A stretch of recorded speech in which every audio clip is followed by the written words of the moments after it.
ശശിയേട്ടാ, കഴിഞ്ഞ 3-4 മാസത്തിനിടയിൽ നമുക്ക് കലക്ട്രേറ്റ്, അതായത് ടൗൺ സ്ക്വയറിൽ പെട്ടെന്നൊരു കുഴി കുഴിക്കേണ്ടായി. അത് പെട്ടെന്ന് മൂടുന്ന കണ്ടു.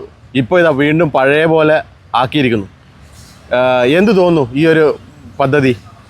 അതായത് ഞാൻ ഈ കണ്ണൂർ കലക്ട്രേറ്റ് മന്ദിരത്തെ മുൻഭാഗത്ത് നിലവിലുള്ള പാർക്കിംഗ് ഗ്രൗണ്ട് ഒഴിവാക്കിക്കൊണ്ട് നമ്മുടെ ബഹുമാനപ്പെട്ട രാമേന്ദ്രൻ കടന്നപ്പള്ളിയുടെ ഒരു ആസ്തി വികസന ഫണ്ട് ഉപയോഗിച്ചിട്ടുള്ള ഒരു നിർമ്മാണ പ്രവർത്തനമാണ് ഇവിടെ നിലച്ചിട്ടുള്ളത്.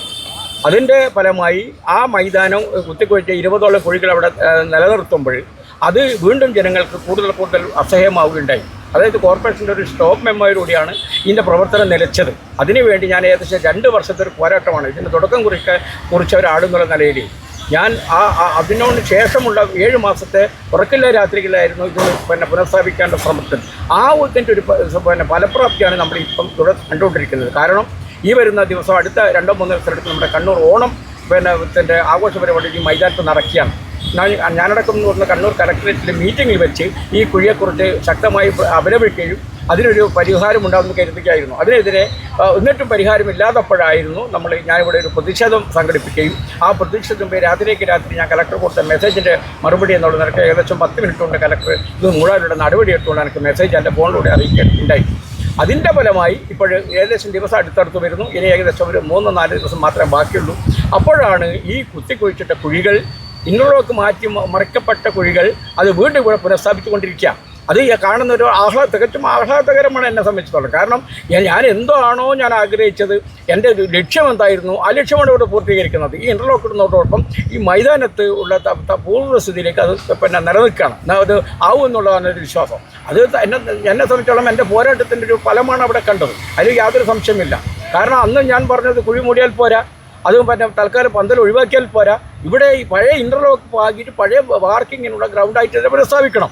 അതാണിപ്പോൾ അതിൻ്റെ അന്തിമഘട്ടത്തിലേക്ക് കടന്നു വരുന്നത്. നമുക്കൊരിക്കലും ഇനിയും നമ്മുടെ ഒരു കലക്ടറെ അറിഞ്ഞുകൊണ്ട് കുറ്റം പറയാൻ പറ്റില്ല. പക്ഷേ ഇതിൻ്റെ ഉള്ളിൽ ഉരുണ്ടു മറഞ്ഞ ഒരുപാട് 7 മാസങ്ങൾ എന്ന് പറയുന്നത് ഈ പോരാട്ടത്തിൻ്റെ മൂർധന്യത്തിലെത്തിയത് കൊണ്ട് മാത്രമാണ്. ഞാൻ മനസ്സിലാക്കുന്നത് വാർത്താ മാധ്യമങ്ങൾ ഒരുപാട് ഈ കാര്യം ഏറ്റെടുത്തപ്പോൾ അവരുടെ ഒരു അക്ഷീണ ഫലമായി അവരുടെ പ്രയത്നം ഇതിന് ഒരുപാട് ഫലം ചെയ്തിട്ട് എനിക്ക് മാധ്യമങ്ങളെ തള്ളാൻ പറ്റില്ല.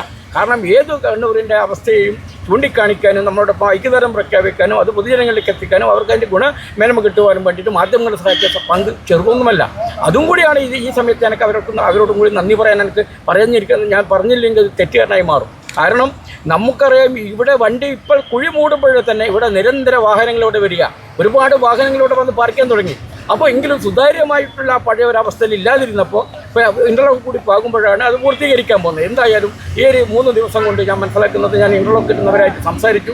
PWയുടെ അതിന് മുൻപിൽ 300 കിട്ടി. ഇനി അത്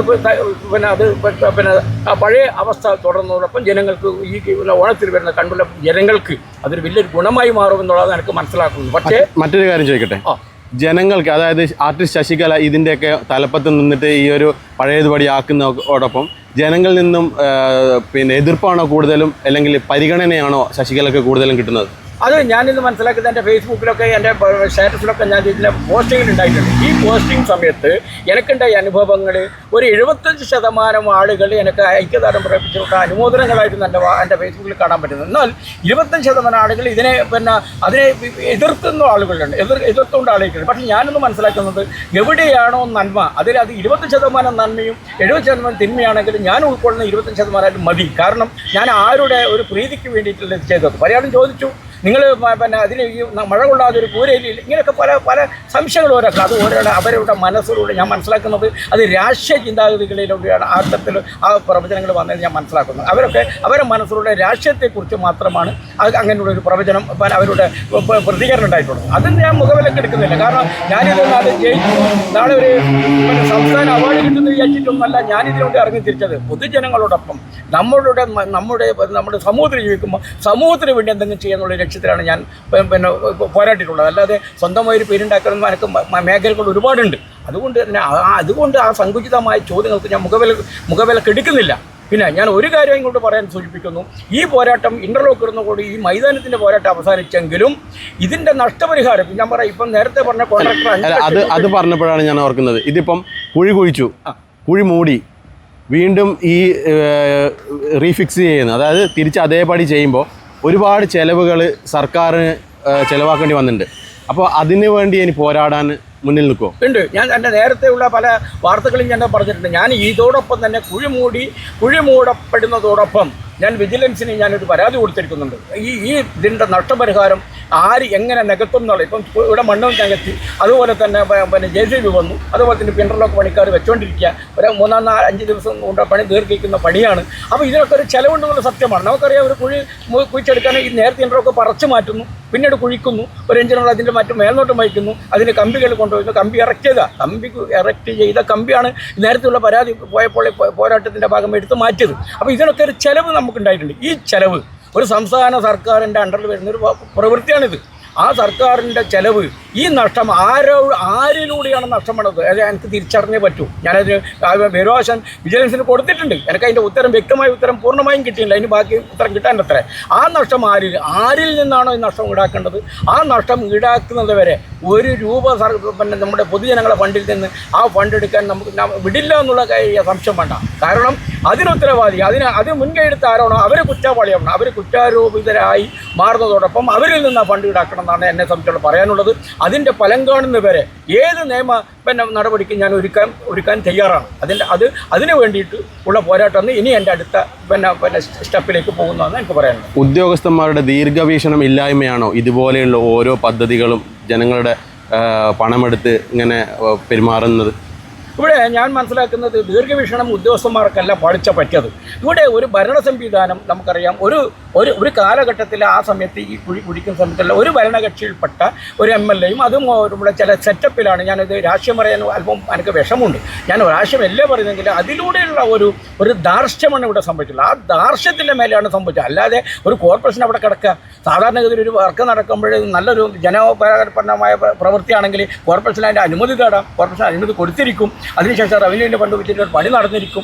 ഇതൊക്കെ ഇല്ലാതെ ഒരു ധാർഷ്ട്യത്തിൻ്റെ ഫലമായിട്ടാണ് സംഭവിച്ചത്. ആ ധാർഷ്ട്യത്തിൻ്റെ ഒരു അസ്തമയം നമ്മുടെ സംഭവിച്ചിട്ടുണ്ട്. അത് നമുക്ക് ഒരിക്കലും മറക്കാൻ പറ്റില്ല. കാരണം അതുകൊണ്ട് ഉദ്യോഗസ്ഥന്മാരുപരി അന്നത്തെ ഭരണകർത്താക്കളുടെ ഒരു പിടിവാശിയാണ് 2 വർഷം മുൻപേ നിർത്തിവെച്ച പണി ഈ തെരഞ്ഞെടുപ്പിന് അടുപ്പിച്ചിട്ട് മുന്നോട്ട് വന്നതെന്നാണ് എനിക്ക് പറയാനുള്ളത്. രാഷ്ട്രീയക്കാർക്ക് പല തീരുമാനങ്ങളുണ്ടാവും, പക്ഷേ അത് നടപ്പിലാക്കേണ്ടത് ഉദ്യോഗസ്ഥ വൃന്ദങ്ങളില്ലേ, അവരുടെ പാഴ്ചകളാണോ ഇങ്ങനെ?